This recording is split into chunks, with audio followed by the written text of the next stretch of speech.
बुंदेलखंड की पुरानी परंपराओं के अनुसार आज भी गांव देहातों में उसी प्रकार त्योहार मनाए जाते हैं।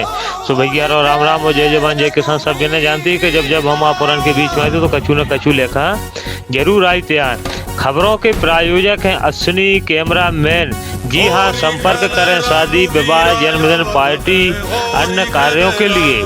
कैमरामैन अश्विनी यादव। आप सभी ग्रामवासी एवं क्षेत्रवासियों को होली की हार्दिक शुभकामनाएं। सौजन्य से Bundeli news reporter Sarvindra Singh Yadav, Amanganj Piparwai. Cameraman Ashwini Yadav, Piparwai Amanganj. जी हाँ, आपको लेकर के चलते हैं। आइए देखिए होली का 7 रंगों का त्योहार। हिल आवे लोग लुगाई, हिल आवे लोग लुगाई। भाई महारान में धीरा अवध में होरी घर रघुवीरा।